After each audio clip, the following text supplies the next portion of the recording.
कहा जी बहुत बढ़िया है। पूछा गया भगवान करते क्या है, कारोबार क्या है भगवान का, क्योंकि कर्म के बगैर कोई भी रह नहीं सकता इस विश्व के अंदर। हमारे भगवान क्या काम करते हैं। कहा विश्वोत्पत्त्यादि हेतवे, इस सृष्टि को बनाना, पालना, और फिर जैसे माली अंत में पौधा उखाड़ करके नया लगाता है, ये लय का कार्य भी, प्रलय का कार्य भी हमारे भगवान ही करते हैं। तीन ही कार्य हैं इस सृष्टि के। व्यास जी कहते हैं, ए जीव घमंड मत करना, ये तीनों कार्य हमारा ठाकुर ही कर रहा है, तू निमित्त बन करके रह केवल। सृजन, पालन और लय के अंतर्गत तमाम विश्व की गतिविधियां चल रही हैं और तीनों कार्य भगवान स्वयं करते हैं। इतना बड़ा कारोबार है हमारे भगवान का। अच्छा, स्वरूप भी अच्छा है, कारोबार भी बहुत बढ़िया है। अच्छा महाराज, उनका स्वभाव कैसा है। क्यों जी, देखने में अच्छा हो, कारोबार अच्छा हो, स्वभाव भी तो अच्छा होना चाहिए। पूछा गया स्वभाव कैसा है। व्यास जी ने कहा भैया चिंता मत करो, स्वभाव तो बहुत ही बढ़िया है। तापत्रय विनाशाय,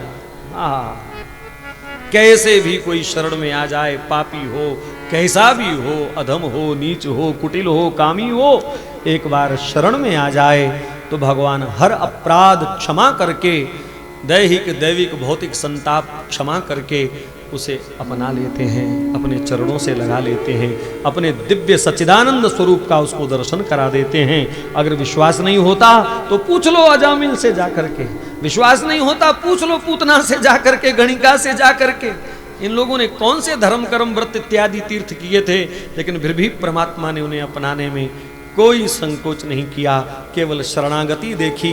भले छल से आए, भले कपट से आए। मरीच कौन सा आरती उतारने आया था, कौन सी पूजा की मालाएं लेकर के आया था, लेकिन भगवान ने फिर भी उसके पीछे, सारी दुनिया भगवान के पीछे भागती है, भगवान उस मरीच के पीछे भाग रहे हैं और तेज गति से धड़ाधड़ भाग रहे हैं, मानो उसका कल्याण करने के लिए आतुर हो रहे हो कि मत जा मत जा, तू रुक जा, मैं तेरा अभी कल्याण कर देता हूं, अभी तुझे भवसागर से पार कर देता हूं। ऐसे करुणाले वरुणाले दीनबंधु भगवान। तो तापत्रय विनाशाय, भगवान ने तो मोर का पंख लगा करके अपने भक्तों को बहुत बढ़िया संकेत दे दिया। चुपचाप, वेदों में श्रुतियों में भले ही उसे न्यायकारी कहा गया हो, वो जैसे को तैसा कर्म प्रधान विश्व करी राखा, जो जस करही सो तस फल चाखा, इत्यादि इत्यादि घोषणाएं। मोहे कपट छल छिद्र न भावा, ये भी भगवान ने कहा कहीं। लेकिन इस वृंदावन विहारी ने तो मोर का पंख लगा करके एक संकेत दे दिया, मैं पक्षधर हूं। पक्षधर, पक्ष, पंख को पक्ष कहते हैं संस्कृत में। मैं पक्षधर हूं। पूछा गया किसके पक्षधर, कहा मैं भक्तों का पक्षधर हूं, शरणागतों का पक्षधर हूं। मेरी शरण में कोई आ जाए तो निश्चिंत होकर के आए, मैं कभी कभी पक्ष लेता हूं जब लेना पड़े तो। ऐसा मृदुल कोमल स्वभाव है हमारे ठाकुर जी का।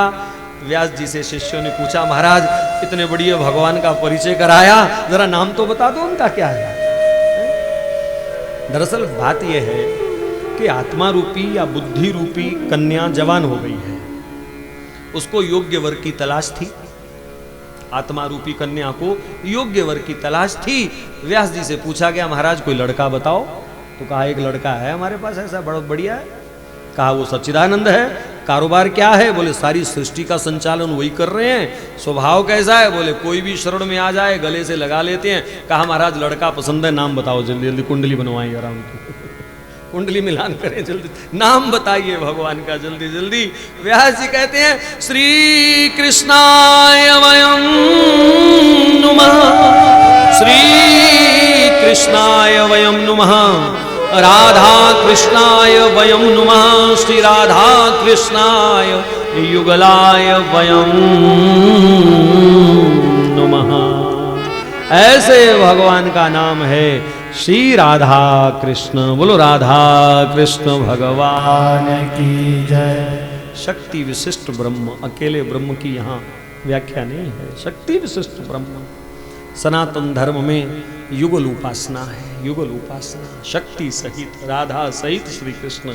यहाँ श्री शब्द जो है राधावाचक है। श्री कृष्णाय वयं नुमा, राधा कृष्णाय युगलाय वयं नुमा, वयं नुमा। अकेले भगवान को कभी पूजना नहीं जी। हमारे यहाँ दो दृष्टांत बड़े प्यारे हैं। रावण ने अकेली सीता जी को चाहा, राम जी को नहीं चाहा। और शूर्पणखा ने अकेले राम जी को चाहा, सीता जी को छोड़ दिया उसने। दोनों का क्या हश्र हुआ आप जानते हैं। तो अकेले अकेले उपासना का भी आजकल कुछ प्रचलन चल रहा है, लेकिन थोड़ा सावधान हमको रहना पड़ेगा, कहीं शूर्पणखा और रावण वाली स्थिति ना हो। श्री राधा कृष्णाय युगलाय वयं नुमा, यहाँ तो शक्ति विशिष्ट ब्रह्म की पूजा है। तो ऐसे परम युगल भगवान को व्यास जी कहते हैं वयम नुमः, हम सब, वयम बहुवचन में, हम सब ऐसे भगवान को प्रणाम करते हैं। और नुमः नाम इति नमः, मेरा मुझ में कुछ नहीं, जो कुछ है सो तेरा, इस भाव से जब समर्पित होकर के जीव प्रणाम करता है तो यह पूर्ण प्रणाम होता है, समर्पित प्रणाम होता है। सब कुछ प्रभु आपका है, आपके चरणों में अर्पित है, इस भाव से प्रणाम। बोलिए वृंदावन बिहारी लाल की जय। श्री कृष्ण गोविंद हरे मुरारे, हे नाथ नारायण वासुदेव। श्री कृष्ण सब गाइए। हे नाथ नारायण वासुदेव, हे नाथ नारायण वासुदेव, हे नाथ नारायण वासुदेव, हे नाथ नारायण वासुदेव, हे नाथ नारायण वासुदेव, हे नाथ नारायण वासुदेव, हे नाथ नारायण वासुदेव। श्री कृष्ण गोविंद हरे मुरारे, हे नाथ नारायण वासुदेव। श्री कृष्ण गोविंद हरे मुरारे, हे नाथ नारायण वासुदेव। श्री कृष्ण कन्हैया लाल की जय। इस कथा की भूमिका को श्री व्यास भगवान लिख रहे हैं। कहाँ से कैसे ये कथा प्रारंभ होती है। नैमिषारण्य की पवित्र धरती पर व्यास गद्दी पर श्री सूत जी महाराज विराजमान हैं। सूत जी व्यास जी के शिष्य हैं, उनकी आज्ञा से ये पुराणों की कथा करते हैं। और ऐसे श्री सूत जी महाराज के पास शौनक ऋषि 88,000 ऋषियों का प्रतिनिधित्व करते हुए आए हैं। नैमिषे सूतमासीनम् अभिवाद्य महामतिं, कथामृत रसस्वाद कुशला शौनको अब्रवीत्। श्री सूत जी महाराज को यहाँ महामतिम कहा गया। बहुत बुद्धिमान, बहुत बुद्धिमान। बुद्धिमान कौन है?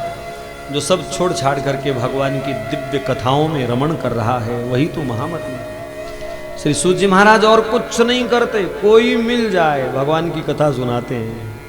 तो संपूर्ण अपनी सोच उन्होंने, बुद्धि उन्होंने भगवान की कथाओं में लगा रखी है, इसलिए भागवतकार ने उन्हें महामतिम का नाम दिया।